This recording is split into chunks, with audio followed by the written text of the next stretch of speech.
Good evening, everyone, and welcome to yet another episode of These Corona Times. You are tuned in with, because it's almost his birthday, Mr. Brandon, I'll announce him first, and Dr. Bruce and your girl, Tiffany. Thank y'all for joining us. We are here for episode 40. Episode 40. 40. 40.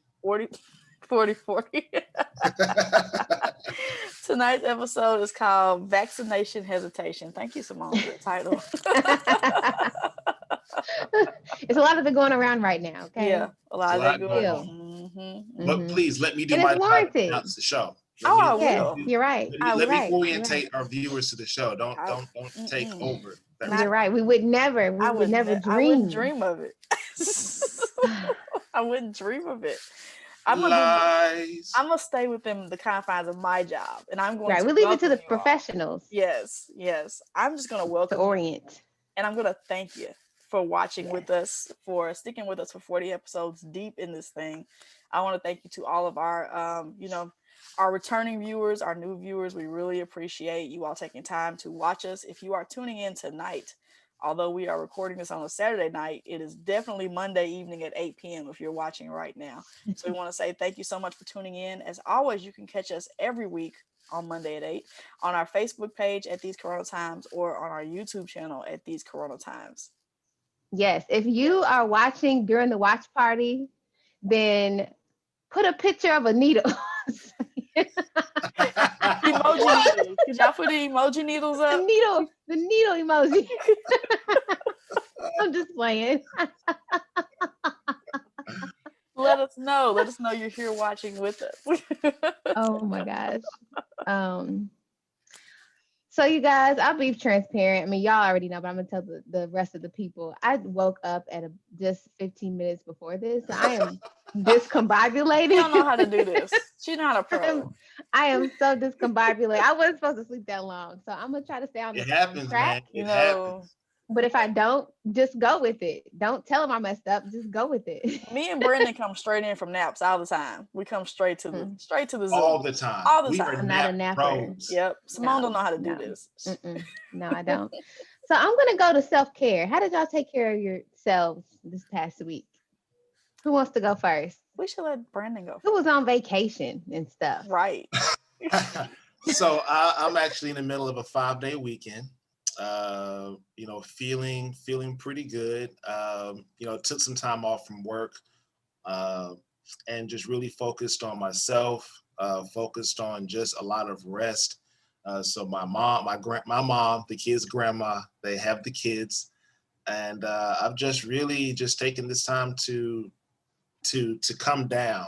For the last week, and I know a lot of parents will feel this way. Every little thing that my kids did started to annoy me. I mean, it wasn't even there. I couldn't even front. It's not even there. But I had to apologize to my daughter one time because I think I snapped when she just kept calling my name, and she was like, "Hey, Daddy, this. Hey, Daddy, that. Daddy. So what about this, Daddy?" And I was just, leave me alone. Yes. No, I need you to be more independent. Do something about yourself. And so at that moment, I was like, yeah, I got to get them out the house. So their grandmother has them, and I've been eating some of the good food around the city of Louisville, and just really relaxing. I took a nap earlier today, took like a 4-hour nap earlier, feeling pretty good. And I want to continue that by going to bed and hopefully the next couple of hours. I just want to point out that you made fun of me when Caden sneezing got on my nerves. I did. You said I have never been annoyed by anybody's sniffles. Well, I sure did get on you about that. I get annoyed because it's just right here. So yeah. I'm glad that you got a chance to be, kind of get away. Tiff, what about you? My self-care has been the opposite. I have enjoyed the tending to my niece and nephew who have been here this week. They are a bit of self-care because they give me an excuse to go to the park, to go outside, which I don't do. Y'all know I don't. Don't do that. I don't like to go outside. And it's getting hot, which means bugs are coming, which means I'm really not going to 75 degrees today. That's not hot. I saw shorts and sandals today. Well, I'm just not there's with it. certain segment of the population that always comes out like that. They You couldn't can't let wait. that deter You you. know where my shorts are? My shorts are hiding in a bin in the back of one of my I closets. They know. have shorts on the ready. They are ready to come out. But yes, I had the kids, and other than going to bed at a decent time and trying to eat well this week, definitely having them has been some self care. Because like I said, I get to gives me an excuse to stop work and actually stop work and put it down. Watch cartoons with Lundy. Play with Taj. Just a chance to kind of just step away from work and things. So that was my self care for this week. Hmm. I guess mine is taking naps. I've been taking naps more regularly. We're Even in so the middle, proud. yeah, even Welcome. Welcome. this is temporary, okay? This is temporary. But even during the middle of well, let me not say that. Even on work days, it's a little break. I'll try to snack, like, get a 30-minute nap or so. So that it really does help rejuvenate me. I've never been a napper, but and a nap is not 2 hours. It's not. Yes, it It's just is. not. A nap No, is a it's nap. not. It's whenever you take Mm-mm. it. No, Okay. It's I whenever don't you like. take it for how long you take it. Let's There's not a put problem. parameters. There's a problem with the length if it gets too long. But so that I would say that's been my self care, is giving myself permission to do that. Hmm. Um, so as we always do, we always acknowledge someone amazing or organization that's doing something amazing in our community for the Black and Brown community. And because we're talking about the vaccine, the COVID-19 vaccine, we wanted to highlight Kis Kismikia Corbett, Dr. Kismikia Corbett. She's an African American woman, and a scientist who is right at the forefront of the development of the COVID-19 vaccine. She's one of the National Institutes of Health leading scientists behind the government search for a vaccine. Um, she was part of the NIH, part of the team at NIH that worked with Moderna. And Moderna is one of the two mRNA vaccines that's been shown to be highly effective. And we have our guest coming who will explain what mRNA means. Hmm. Um, and so, of course, this doctor wasn't the only one, but there are lots of people instrumental in getting this vaccine off the ground. Lots of people of color, lots of white folks. We just wanted to highlight one person that has really been doing a lot of education about what the vaccine is and why we should get it if we, choose to do so. So definitely wanted to highlight Dr. Kismikia. Hmm. I think we should also, I guess, say that Simone and I, keeping in this theme, and I keep saying Simone and I like I'm going to be on this panel. I am just at the organization that has helped plan the panel, but we are at my place of business, Cornell Health Sciences Library for the University of Louisville. We are working very hard to continue to bring diversity in healthcare planning to our community and to our physicians and to our students. And as part of that, we are on the second talk in our series, and we are talking about are you getting the vaccine? It's a discussion, excuse me, on abuse, access, mistrust, and equitable distribution, which I think is a very timely conversation. As we'll talk about later in this episode, discussing just really specifically the rollout of how things have been distributed here in Louisville and some of the experiences we've had with that. And we will, of course, have Dr. Simone Lavelle Bruce on the panel with us, but we'll also have Dr. Mark Burns, who is a University of Louisville infectious diseases physician. We will have representative from the School of Medicine Diversity Office, Professor John Chenault.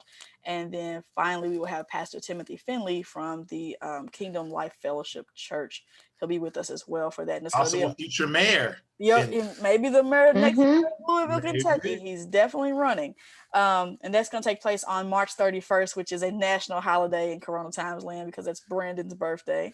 So on Best day March of the year. 31st, Don't roll your eyes, No, Simone. I'm going It's to true. argue. no. Okay, I'm not going to give you best day of the year, but I'll say it's a holiday. I'll let you have that. It's All a right. it's a good day. It's a good day. It's a good March day. 31st, 5 p.m., free and open to all. It's available on Zoom. We will post a link for you to be able to register via Eventbrite. But trying to tie all these things together. So I'm just so happy that we have, not only are we recognizing someone who was responsible for the Pfizer vaccine, um, so we also have a doctor here to talk about these things and also just correlating our upcoming panel discussion with that as well. Yeah, so I'll just do a little introduction before we bring her in. But we are having, I'm going to call her our own because she did go to Mm-hmm. magazine for a spell. Mm-hmm. Okay. For So many years actually. Yeah. yeah, a good many years. Dr. Zaria Morrell, she is a board certified pediatric and adult general surgeon who loves what she does, and she works at a hospital in Huntsville, Alabama. And she's going to be with us today. We love Zaria. She's awesome. I remember when she first came to the church. When you think about surgeons, there's a certain, I don't know, perception, Mm-hmm. in terms of how they act and how they present. And Zaria is so down to earth and cool and so knowledgeable. So we're really happy to have Yeah. her be with us. If something happens to my kids and they need a surgeon, I Mhm. don't know if she's in network or out of network, but she's gonna that's who my kids are going to.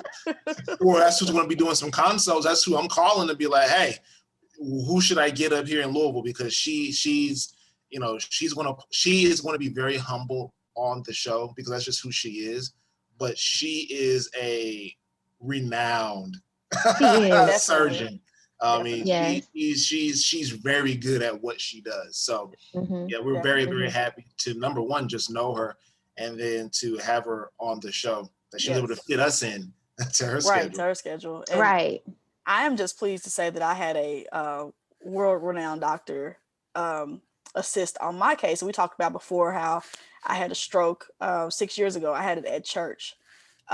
Zaria was one of the doctors that came to the back that assessed me and came to the hospital with me and stayed and talked to my family and explained to them what was going on. She didn't have to do any of that.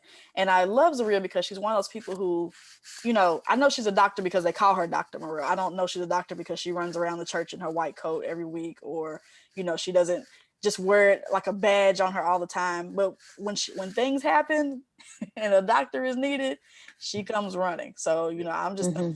thankful that we were blessed enough to have her as part of our congregation. Hmm. Also just good to know her, period. Mm-hmm. Yes, for sure. We should have waited till she was on here to give her all these I accolades. know she gonna That's miss. okay. She Well, wouldn't have she'll accepted see them. it. Though. She would have tried to stop us. I know. I know. I know. Brandon, it's your It's my Yes, season. orient us, It's your please. time. it's my time to shine. Hmm. So as the You have title one of minute. the title 30 seconds overview, 30 seconds. So the title of tonight's show is, of course, Vaccination. We're talking about that with vaccination hesitation. And so that's a pretty self-explanatory title. We know that the vaccines are rolling out. They're rolling out aplenty. There are three? There's the Pfizer, the Moderna, the Johnson and Johnson one, and then there is one that's kind of on the back shelf. It's the AstraZeneca. So there's four. It's AstraZeneca. I don't believe is approved for U.S., but it is being Yeah. used overseas. Right. So there are a couple of vaccines, and there's a lot of hesitancy into getting them from why it felt like it was rushed. There may not have been as much trust in the previous administration. We're not going to name that individual. What kind of side effects we're going to have. For some individuals, they fear infertility loss. So we wanted to know kind of the actual truth behind the vaccines. Is there a reason why it was able to be produced in 9 or 10 months versus it normally takes years for the vaccines to kind of come out? Is it going to affect our DNA? Are we being chipped? All these crazy things, and in The mark of some the beast. right. Is it going to bring about the one was it the The New one World Order. one world so a lot of those conspiracies, and then there's some, I think, very valid questions when it comes to that. Because it was rushed, can I trust it? Is this a money grab? Is it this? Is it that? So having someone on to kind of really educate not just you all, but educate the three of us, because I'll be honest, I had my hesitancy as well. And I Hmm. had some of these same questions. And I'm very fortunate to have a couple people that I know and can trust, and I can look to them for guidance. But a lot of people don't have that. So being able to give that to you all is great. Hmm. Hmm. For sure. Yep. All Well, right.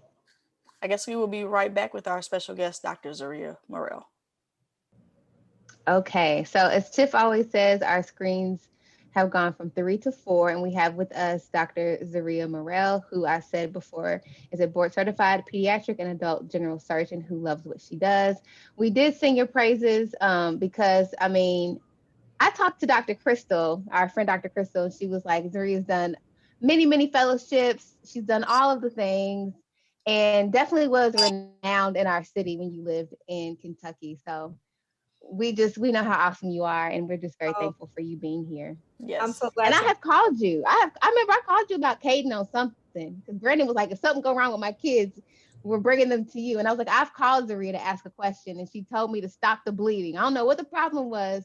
Caden was bleeding, and you said, don't let him bleed. Don't let him just bleed out. I was like, maybe it'll I don't stop. even remember, but I get calls all the time, and I don't mind answering every single one. I just love what I do, so it's all good. See, she does so much good she can't even remember. And Right. I was sharing with the viewers how great it was when I back in 6 years ago when I had my stroke at church.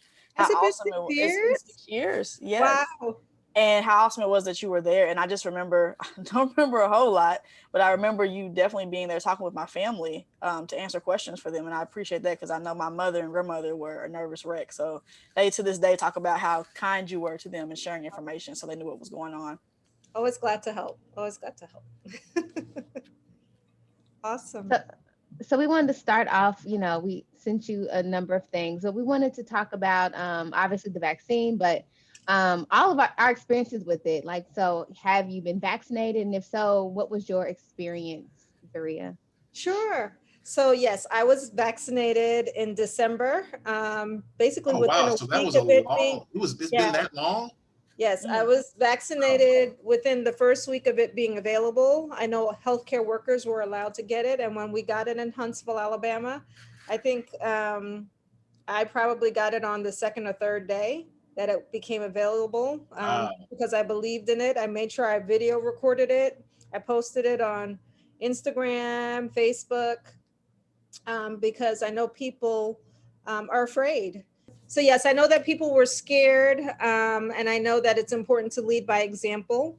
And so I made sure I shared it on social media.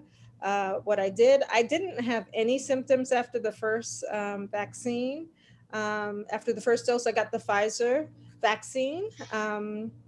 I even posted like 2 days later. I deliberately like did a shoulder shot showing where I had gotten it, and it's literally right next to where I had my smallpox vaccine, which I was sharing before that smallpox has been eradicated. It's officially declared as eradicated.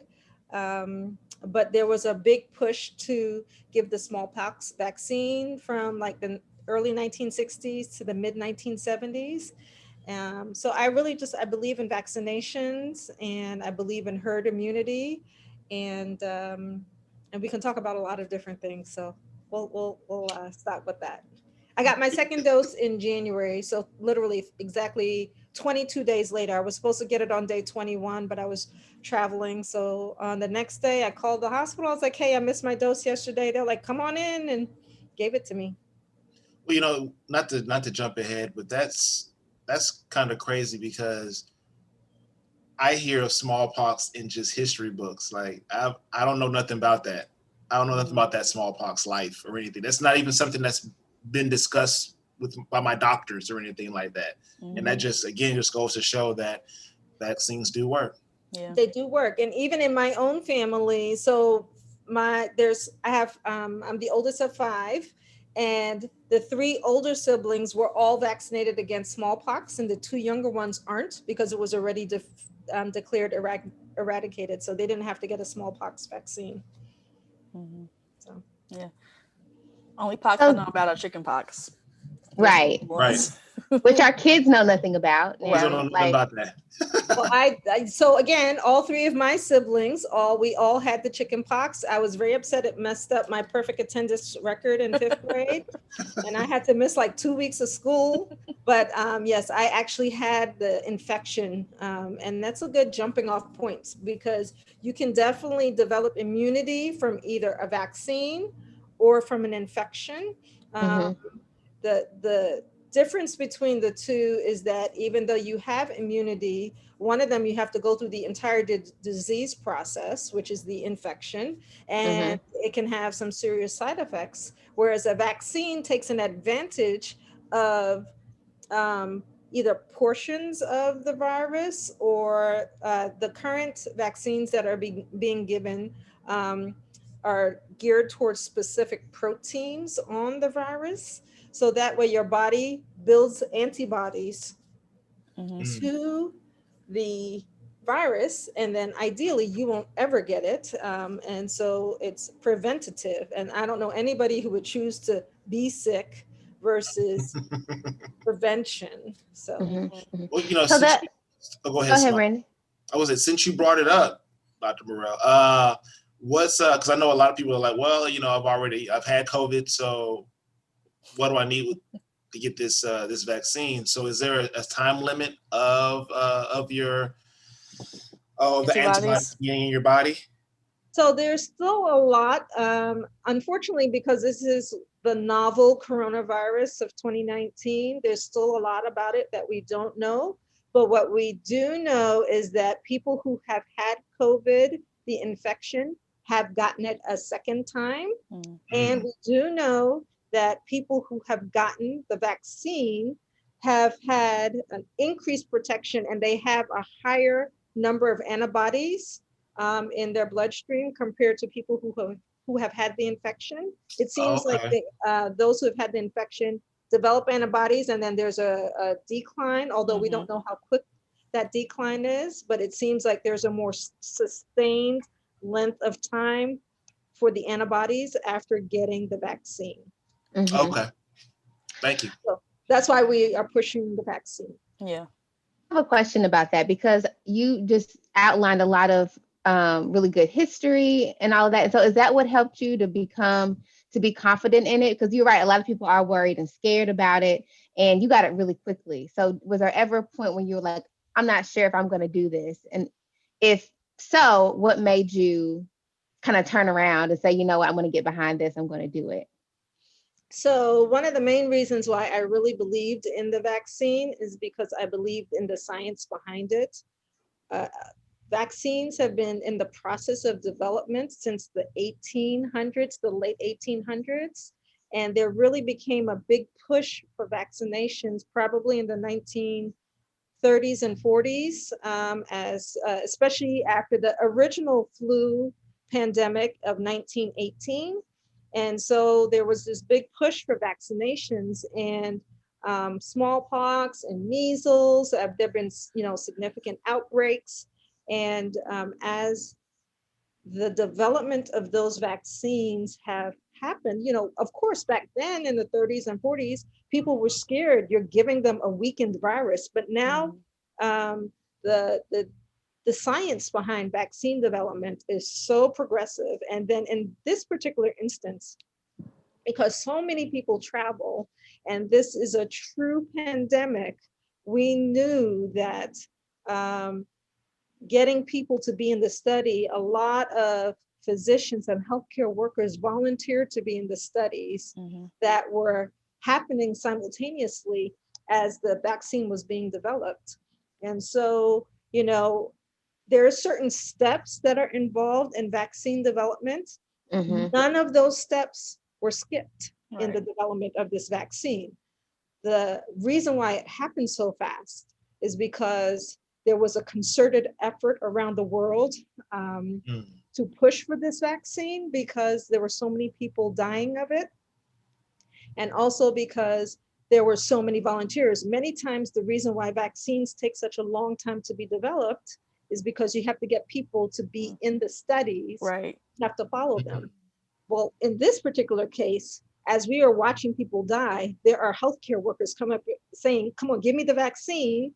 This is before, it became available to the public. Mm-hmm. And so many of these studies where they need 30 and 40,000 people to be able to determine how effective and the side effects, there were volunteers lining up to get the vaccine. So it was a combination of funding, a concerted world effort, and the right number of volunteers. It was like the perfect storm Mhm. for this to happen so fast. Yeah. And it sounds like you're saying they weren't starting from scratch either, because that's what people are kind of, that's one of the Forgetting. things, like, you don't know what's in it. Well, no, the layperson like me, I don't know what's in it, but you're saying that there's decades of research, there's foundational steps that were taken that were not skipped, and there were people lined up to help, make sure it was safe. Facilitate. People, yeah. So Absolutely. I think Yeah. people are missing that point, because I've heard it's the mark of the beast. We're being chipped. People have millions are dying. I'm like, where are they? From the vaccine? I'm like, okay. That So is not true, Ada. That is not true. yeah. But What do you but say? Not true. that you just put it all in perspective for me, because now it definitely just shows what happens if we all just come together and actually do this thing, because correct me if I'm wrong, what it takes years, was it up to 5 or so years or more for a vaccine to come about, and we were able to do this so fast, not because we skipped steps, which is what in my head I thought, hey, well, we don't need step 5. We can skip 5 and go to 8, because this is, but we didn't skip any steps. We did everything by the book, but we all just came together. And that right there should be, well, one of the things that is really touted about this thing is like, no, everybody came together, no matter what state, no matter what country, and wanted to work on this thing. That's pretty awesome to hear it. Absolutely. And another time where there was a huge push for vaccine development, again, was when there was this measles outbreak in the 1960s. And from the time they started to the time that the vaccine became available was 4 years. Now, granted, that is 60 years ago, and people were afraid to have their kids get shot with a weakened form of the virus. Right. But there were so many kids that were dying. So, back then they were able to come together and push, and they got the vaccine developed in about 4 years. But now the research with coronaviruses is not new. They've been researching coronaviruses for about 10 years. Right. And then again, the vaccine development for messenger RNA has also been 10 to 15 years in the making. So and what's messenger RNA? What's right. That's the mRNA, right? That's the mRNA we were talking about earlier, right? What is that? I know about DNA. So DNA and messenger, so there's DNA and there's RNA, and I'm not going to go too much in detail, but messenger RNA basically does not go inside the nucleus of our body cells, right? So the nucleus of the body cells has our DNA. It never becomes a part of the DNA.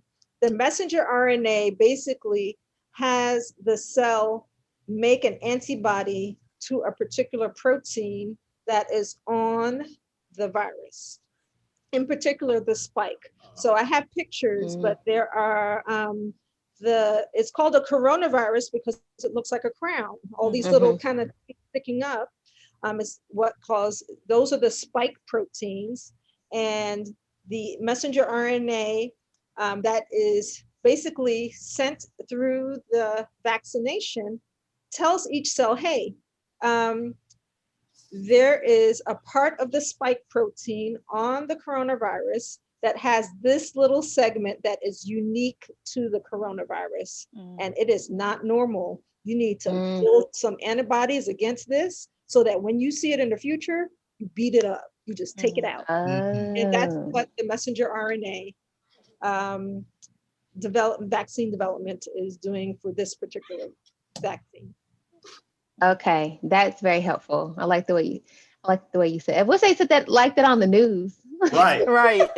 So it's not something that this is going to sound crazy, but I wouldn't say none of my fears, because I'm not going to have this problem, but having to, if this is going to mess up my DNA, and then if it messes up my DNA, is that going to be given to my offspring? But if you're saying it's not even touching, not even touch DNA. It's basically, from what you sound like, it's just basically something that's input in us to be like a general and say, hey, these are your marching orders. You That's need to be correct. making some of these so that if you see this enemy, you can go ahead and stab it. That's exactly what it does. That's Okay. exactly what it does. I just need a plane. I need a plane like that. Yes. Stab Exactly. it. Yep. Well, I think Okay.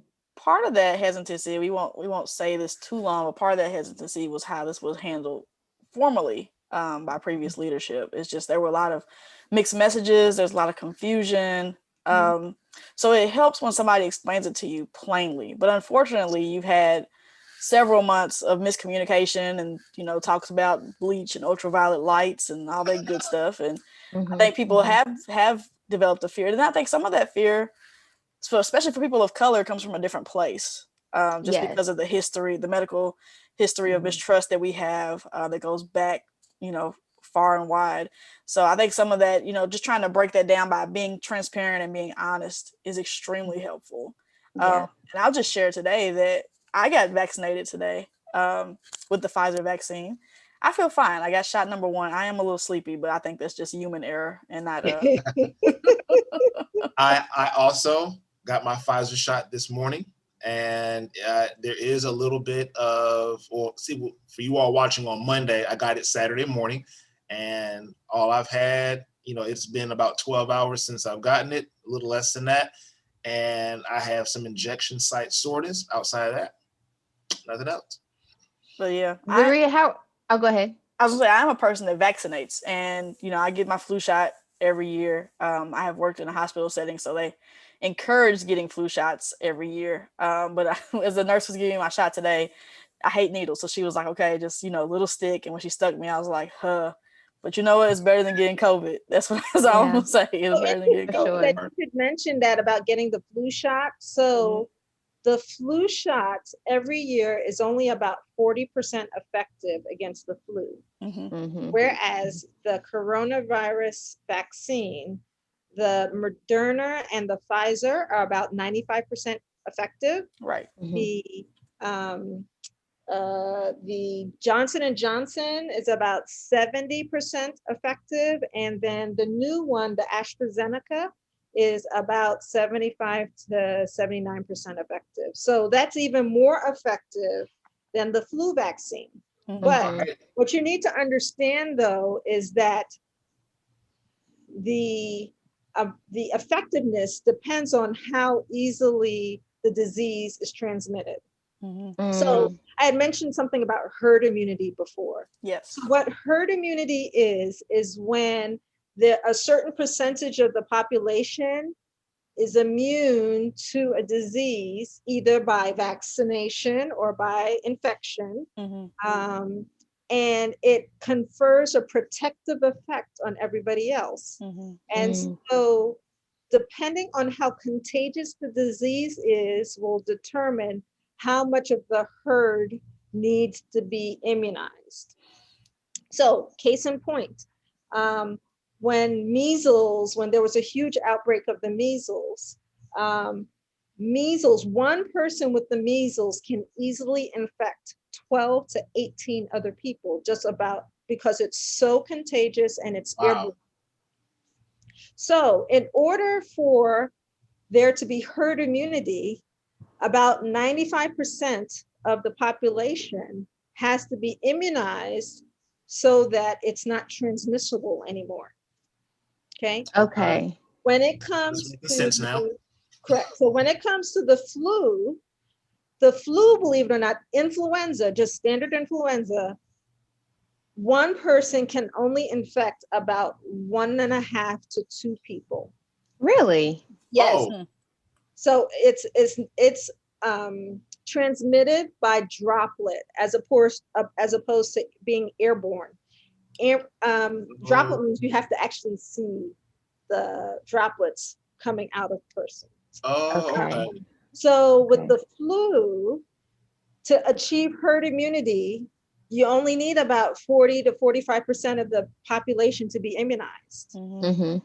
Okay, so with COVID-19, what they're projecting right now is that the number of people that one person can infect is about 2.5 to 4 people. Mhm. So that means to have herd immunity, you need about 60 to 75% of the population immunized. Yeah. So Okay. based on what, I know that the current administration has been very aggressive with getting the vaccination out to the people, and it is free of charge. No provider should ever charge you for the COVID-19 vaccine. It doesn't matter if you're an American, it doesn't matter if you're an immigrant, it doesn't matter if you're an illegal immigrant. It doesn't matter. If you live in the US, the COVID-19 vaccine, the government has sponsored, and it is free to anybody that lives in the United States. So all you have Wow. to do is show up. You should never be charged by anybody. Yeah, Okay. nobody asked me this morning. All I was asked for was for ID. my driver's license, but nobody asked me what my insurance was or They anything don't None of like that. care that. It was just because like, it's is this free to you? All everybody. right, it's you. Stick. Yeah, they So that it's you, and they're just trying to keep a running tally because they're trying to get as many people immunized as soon as possible, because they need to hit about 75% of the people who live in the United States to confer this herd immunity. Right. Okay. So I am taking the first dose on Wednesday, and on my sheet I have a vaccination thing I have to fill out. I'm sure you all did too, maybe. Yes. Mhm. Yes. It does ask for my insurance information on there, but It didn't ask for mine. The one that I had did not ask for mine. At it my Mine asks didn't hospital, either. I for think they something. did confirm Mhm. my insurance information, but it doesn't Mhm. matter. It It really doesn't. doesn't. Okay. They're Okay. not going to bill your insurance. I think it's just for Okay. them to keep a record of how many patients they vaccinated who had insurance and how many don't. You didn't. Yes, that's what I thought too. Mhm. Yeah. Well, I had a question about the herd immunity. So you said about 70% of the population needs to be. Yeah, they're estimating, of course, because we still are learning so much about this disease. We don't Mm-hmm. have hard numbers. We need more years of experience Mm-hmm. with this, but we're Mhm. just really in this first year of Mm-hmm. all of Mm-hmm. this. So they're Mm-hmm. estimating about 60 to 75%. Mm-hmm. So is that what will allow vaccinated folks and non-vaccinated folks to be able to be together? Like, you know what I mean? So I still think, have you noticed that hardly anybody has had the flu this year? Right. Yes, and they were worried We've been about talking it. about that. They told us it's going to be COVID and the flu. That's what they said. That's what they Yeah. warned. And I Right. haven't heard nothing about the flu. Right. And that's because the rates of flu infections have been significantly down because they're also transmitted by droplets. Mhm. So if people are wearing their mask, they Mm-hmm. won't transmit the disease, the droplets across to somebody else. So Wear even your mask, though we are folks. all hoping to go back to our normal, I think for right now, probably at least through the rest of 2021, where masks are going to be our normal. We have to kind of go through another phase. So, the first spike that was seen was in, February, March, April of Mhm. 2020. And then it bottomed out in the summer, and then it spiked again in the winter. So I think we need to go through about 2 of those cycles to figure out what's happening, to Yeah. be able Okay. to really establish some trends. So as the whole Christmas, everything, there was that huge spike in January, and now we're on the Man. downward. It was bad. It was bad. I think it's about to So, be up again. They're congregating for spring break. The but I COVID's think out there. the good thing, yes, I agree. But I think the fact that quite a few people are in the process, and I know many of the young people in the age group that probably went away for spring break did not get vaccinated. However, because there's so many older people and healthcare workers that are being vaccinated, it's really, we think the precipitous drop in the numbers is really related to vaccination. Okay.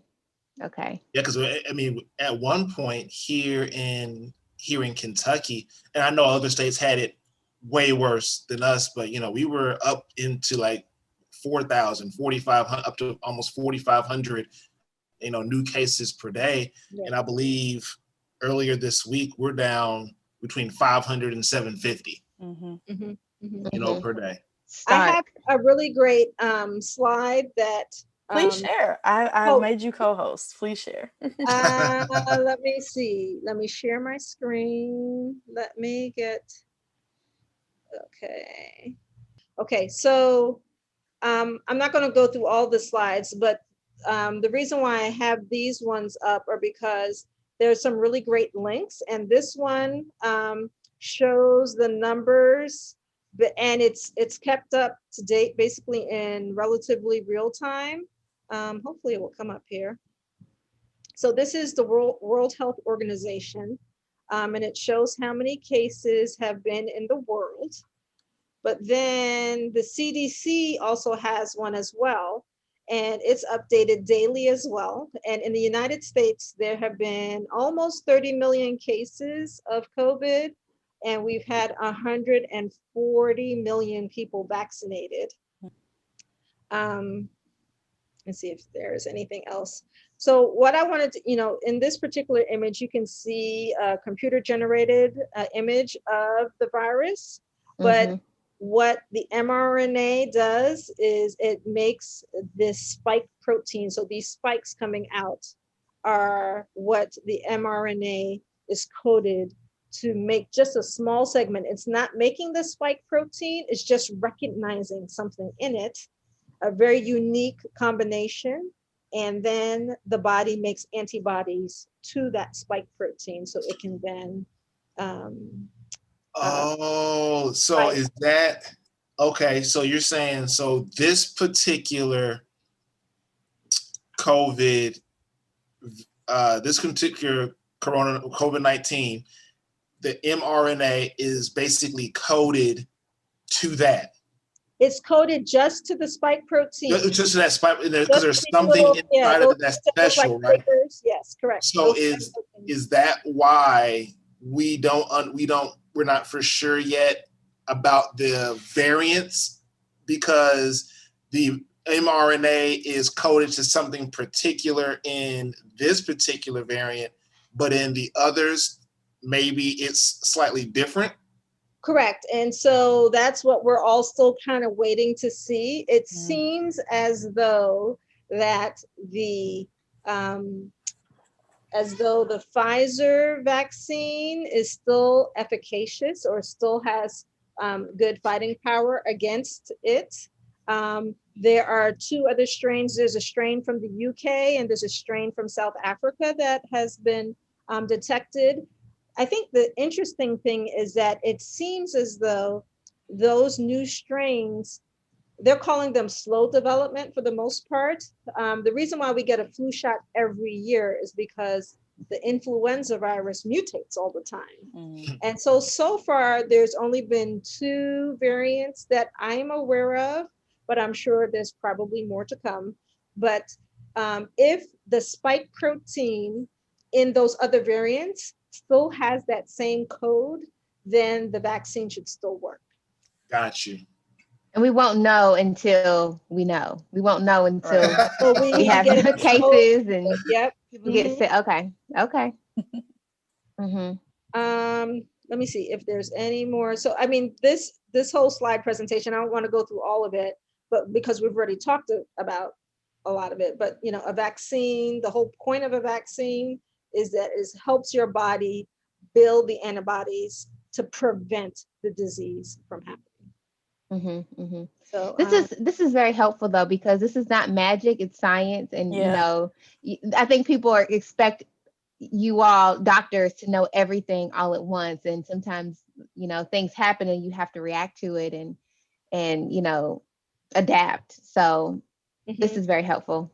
And this number on this particular slide is what I was talking about, herd immunity. So again, the measles is extremely contagious, but the flu and COVID-19 is less so, and it requires a less amount of the population to be immunized, but it still requires a certain percentage of people to be immunized. So that herd immunity threshold is basically the percentage of the community that has to be immunized against the disease.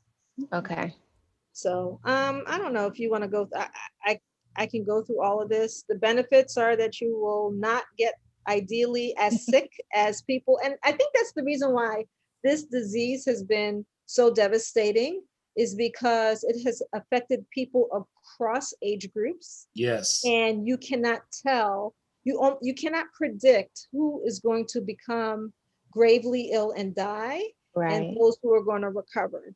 And there's these hypotheses that it may be related to blood type and those kind of things. We still don't know enough about it yet. And Yeah. so, because young and old are dying from it, and I know there's a disproportionate number of older people who have died, and those who have comorbid conditions have died from it, but there are plenty of 20, 30, 40-year-olds who have gotten this Yeah. disease, And who not were made it athletes. out. Yeah. Yes. I remember reading an article about the US rowing team. They all got, almost all of them got it.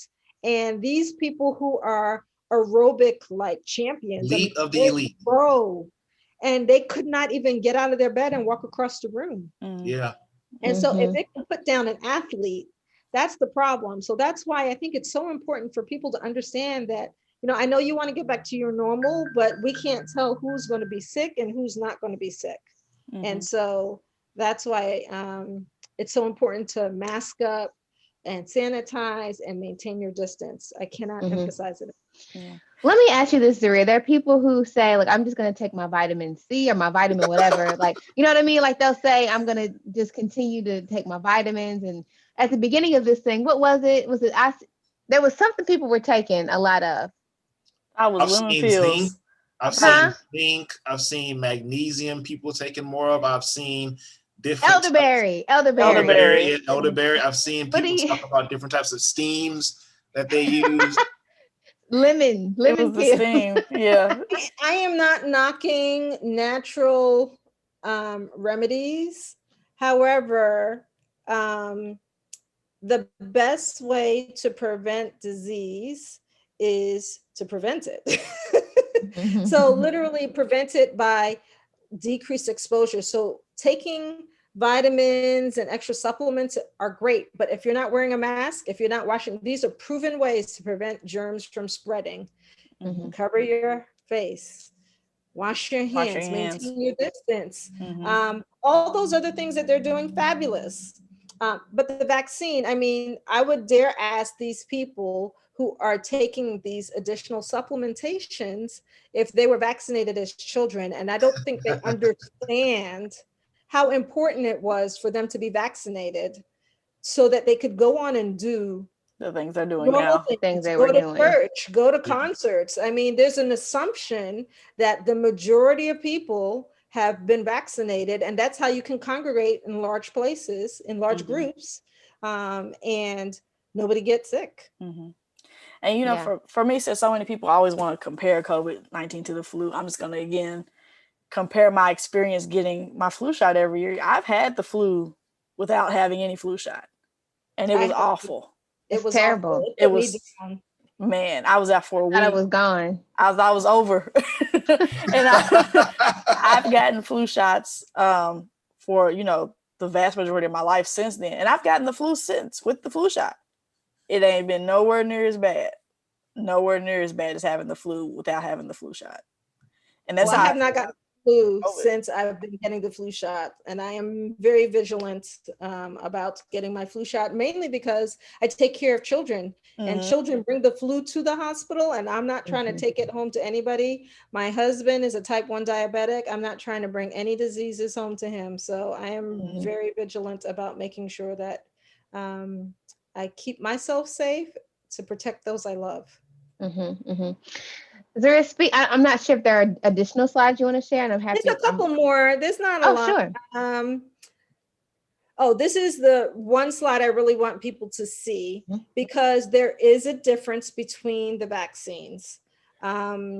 So on the left, the Pfizer and the Moderna are both messenger RNA vaccines, and they have to be given as 2 doses. And you can see the efficacy here, which means the likelihood that it's going to have a good effect is about 95%. The Johnson & Johnson, which is, and the AstraZeneca that was developed at University of Oxford in England, those are a slightly different mechanism. It's an adenovirus vector. So adenovirus is the common cold, and they basically give the common cold virus a little piece of, let me see how I want to say it right so I make sure that I don't confuse anybody. But it basically tells the body to, again, make antibodies to the spike protein, but it's just a different way of doing it. It's using another virus to be put inside of you. And I know it sounds kind of weird, but it does work. And there's a lot of research with that type of technology as well. The Johnson & Johnson can be given as 1 dose, and the AstraZeneca has to be given as 2 doses. But I think the big difference is that how it's stored. And so because it doesn't require such colder temperatures, is being used in places where there's limited refrigeration. And then the other thing is that once it's been thawed, it has a much longer shelf life. So for the 2 adenovirus ones, they can be out for 180 days, whereas the Pfizer, once it's thawed, it has to be used within 5 days, and the Moderna has to be used within a month. Gotcha. Wow. So that would explain why I think I was hearing here that we have the Johnson & Johnson here in Kentucky as well, but it's being used for our homeless population. And that would explain, I guess that would explain why. Correct. It does not need to be stored in a really cold place. Okay. Let me see if I have any other slides. So of course, people are worried about how it happened so fast, but again, as I was saying before, we already had a lot of information, and it was a concerted effort across the world to get this developed and done. And so again, if we see if we can come together and make this happen in such a short period of time, imagine if we did this for other issues. Yeah. Anyway. So, I think an important thing to know is that you cannot catch COVID-19, the disease, from the vaccine. You cannot. You're not given the virus at all. You're given only a code to one particular segment in the spike protein. So you will not get COVID from the vaccine. And then, of course, there may be side effects, and that's just because your body is developing the antibodies. Some people have none. I had 0 outside of a slight bit of soreness at the site of the injection. But I know some of my coworkers had headaches, tiredness. You can have chills, nausea, vomiting, but it almost always only lasts for about a day, maybe 2 at the most. And it almost always happens after the 2nd dose. And that's because your body now says, hey, I see that bad thing, and I know what I'm supposed to do. I'm supposed to fight against it. And so that's what it does. It's gonna stab it. It's doing its job. Stabbing. That's what I'm gonna imagine as I get the vaccine, is this little stabbers. Get out of here. I'm envisioning some type of massive 300 fight in my body. Right. That's what it's doing. Right. They just go on So with the side effects, are we just to rest? Should we take medicine to, like, if you have a headache? Yeah, they're recommending that you don't take any medicine, that you just kind of relax and take the rest of the day off, or lay down or whatever, just so that you don't blunt the response.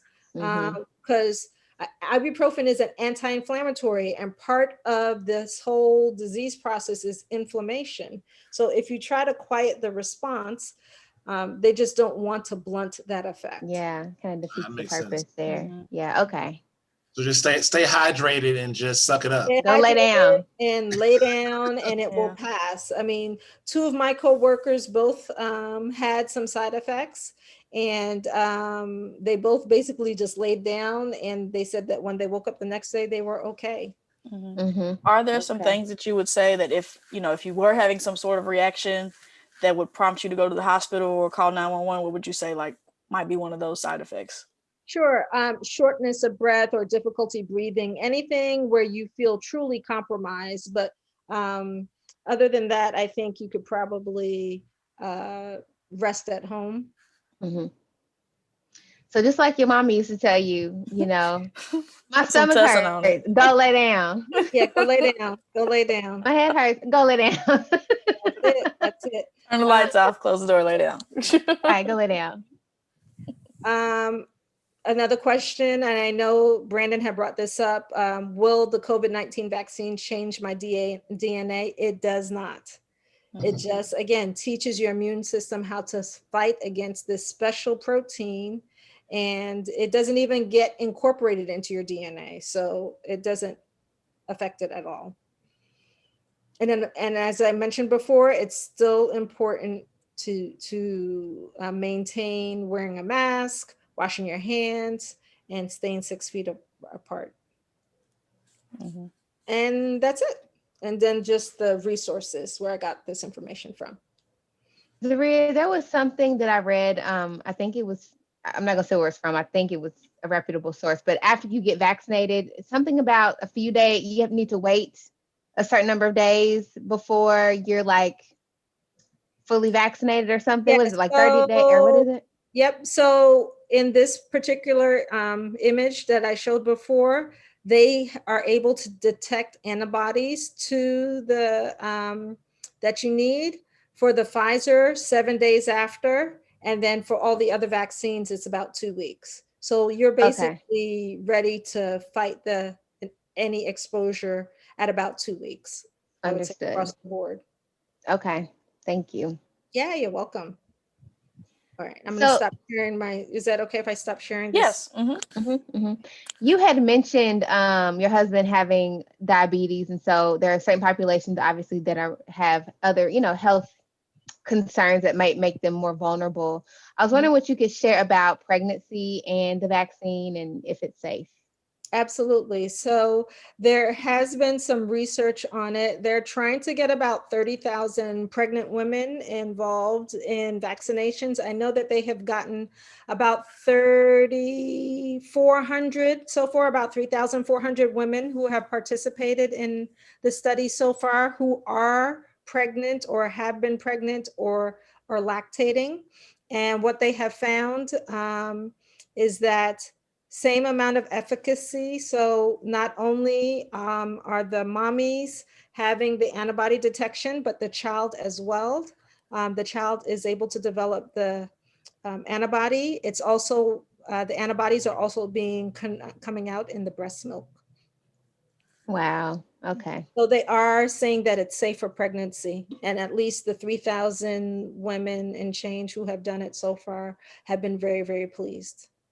So the babies are coming out with the extra layer of protection that the rest of us didn't Correct. have. Mhm, mhm. Perfect. Absolutely. Okay. So, do you want to talk about some of these myths? We have covered We've covered a lot a that we few of already had. them. Mm-hmm. Yeah, a few of them. But I guess one of mine is if if we are all vaccinated, if we're both vaccinated, can we hug each other again? That's what I want. I just want to hug people. Hug. So if you're both vaccinated, I'm going to say that if it's within your usual circle of friends that you are constantly exposed to, then yes, you can hug each other, but I would still wear a mask, because even though you're vaccinated, that doesn't mean that you can't transmit the disease if you've been exposed. You can still transmit it. It's just that you probably won't get sick. Mhm. And ideally, the person who you're hugging, who ideally is vaccinated, won't get sick either, but you don't know Okay. who they're going to hug and interact with either. Mhm. So I would still say wear your mask, sanitize after you hug, but I would be very cautious with that. But yes, I miss hugging people too. Yes. I only Yes. hug people in my circle. Yes. Elbow bumps. Yeah, elbow bumps Yes. for everybody else. Continue with No the elbow shaking bump. hands. Well, No. Brandon, I'm gonna continue to elbow bump you for the rest of 2021, but I'm gonna hug Simone when I see her. Okay. Yes, exactly. We'll go bathe after and Yes. sanitize after. See how it is. See how it is. I feel like like we covered all the myths in your PowerPoint Yeah, in previous conversation. not even going through the PowerPoint, she covered like half of those myths. Yeah, that was literally the only Yeah, one. Oh, yeah. I I did will want. say, I have to make a comment about, people have been talking about the COVID-19 or COVID-20, the 20 pounds that they've been putting on. A lot of Mm, people have taken to heart staying indoors. And I think it's admirable, that you're alive and you're still with us because we have lost so many. However, we do know that people who exercise and are intentionally trying to stay healthy do seem to recover better from the disease. So again, as I mentioned, the whole US rowing team got it. Almost all of them got it, but they all recovered. But I think it's because they were in such excellent shape beforehand that they were able to battle it. Mhm. mhm. So what I'm saying is that you should still try to exercise. For me, I've taken advantage of COVID-19 and I've been lifting weights and working out, and I have really enjoyed the gym being empty or more so empty.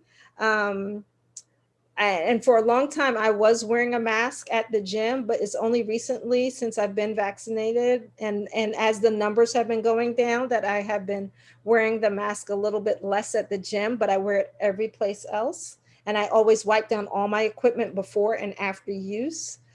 So I think it's very important to still exercise. Precautions. Yeah. Mhm.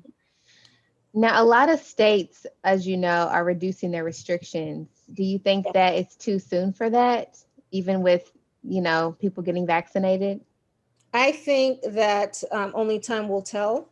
I think as the vaccination numbers go up, I think it's not going to be unreasonable to reduce the restrictions, but I think it's so important that as leaders of the community that we push getting the vaccination because it's so important to helping us return to normal.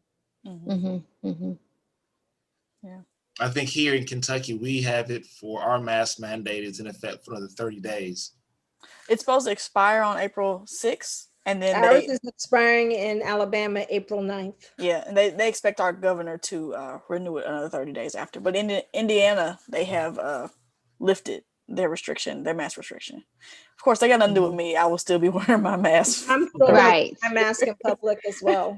Yes. Hmm. The only place I may not wear it is in the gym. But Mhm. again, I go to the gym at like 5 o'clock in the morning, so there's not that Nobody many there people anyway. there There's no one anyway. there. So Yeah. only the hardcore people who are working out are there, and we all respect each other. We don't, Space. Mhm. no, we give each other space. So Mhm. Hmm. Hmm. So I wanted to ask, what can we talked about earlier about we just hinted at some of the reasons people of color may be hesitant to get vaccinations, and a lot of that is due to some of the medical mistrust they may have from previous years. But so what do you think as a physician, what could the medical community do to help kind of ease those negative perceptions that some, especially some of our older folks in the community may have about yes, vaccinations? absolutely. So I think it's very important that, especially as physicians of color and medical personnel of color, that we again lead by example. Um, I know many physicians and healthcare workers were part of the trials, and then they went back and then got vaccinated afterwards because some of them didn't know, they didn't find out until later whether they got a placebo or they got the vaccine. Mhm. And so for those who got the placebo, they went back and got vaccinated. And then they are speaking individually. They're taking time to talk to members of their community. A colleague of mine, and I would call her a friend, who I trained with in residency. Her name is Dr. Ayla Stanford. She's a pediatric surgeon who's in Philadelphia, and she's from Philadelphia. And when COVID happened and she realized how her community was being hit, she stopped practicing pediatric surgery, Mhm. and she started going to churches and basically called her friends and doctor friends and nurse friends and medical student friends and got them to help doing COVID testing. Mhm. And as the vaccine became available, now she has transitioned to where she is doing vaccinations. And in 1 month, she's vaccinated 25,000 people. Um, That's amazing. Basically, Wow. single-handedly, obviously with a team of people, Mhm. um, but and this is all in Philadelphia. And if you look at the statistics of people who have been getting the vaccinations, typically, it's about most state data is reporting about 60% are white people who are getting vaccinated. But in Ayla's statistics, of all the vaccines she's given, 82% have been to people of color, and that's because Mm, she is in a position of influence. Mhm. mhm, She videotaped when she got her shot. She again has made and established relationships with the members of all the church communities in the hardest hit areas in Philadelphia, and she's homegrown. And Mhm. so, because she is the native daughter, she's able to reach people. And so that's why mhm, it's so important for us as um, people, Black people, people of color in the community. I can't tell you how many people have come up to me at work and said, Dr. Murrell, I trust you. And it's because of you I went and got the vaccine because I saw you did that you it. did that. Mhm. Yeah, yeah, And that means a lot. You have to lead by yes, example. yeah. You know, I think the three of us, me, Tiffany, Brennan, talked about how when we saw Biden get it and just other people, other white people, officials get it, I was not I deterred. was I was not moved. moved. I was like, they could be getting something else. They maybe there wasn't nothing in that syringe. Like we don't Very know. skeptical. Very skeptical. We were skeptical. But you know, there's so many people who talk about, oh, so and so or the celebrity was paid, you know, to get this, to make the community do it, you know, all that stuff. I don't know if that's true, but when we see our own people doing it, people that we trust and know, I'm thinking, okay, this person's not gonna sell out their community to, you know Correct. what I mean? And so Mhm. it does help to have that representation. So that was one of Absolutely. our questions too, is what the reception was when you got it. So it sounds like you really helped to sway, not sway, but just give them confidence. Mhm. Absolutely. Absolutely. Yes. Yeah, That was yeah. the whole plan. There's another Hmm. emergency medicine. No, she is an internal medicine physician out at Emory. She works at Grady Hospital. Her name is Dr. Kimberly Manning, and I just love her Twitter. If you don't follow her on Twitter, she's amazing Hmm. of just how she has been in a position of influence, not only amongst medical students and residents, but just the people in the community that she talks to. I mean, she talks to people in the hallway and everything, and then she tells these amazing stories. She has mastered storytelling on Twitter, and she has Wow. these long threads, but I read almost every single one of them because they're poignant and they're powerful.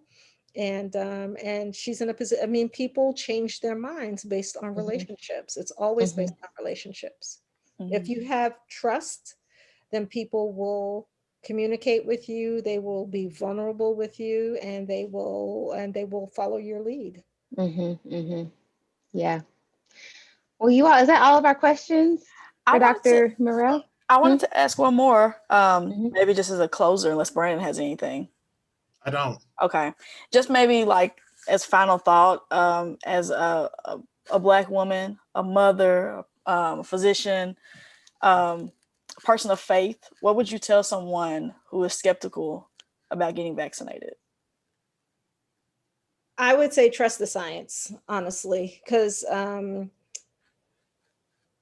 data doesn't lie. Mm. And of course, data has to be reported accurately, and that's why we are trending these things. But this is, again, not data that has been done haphazardly.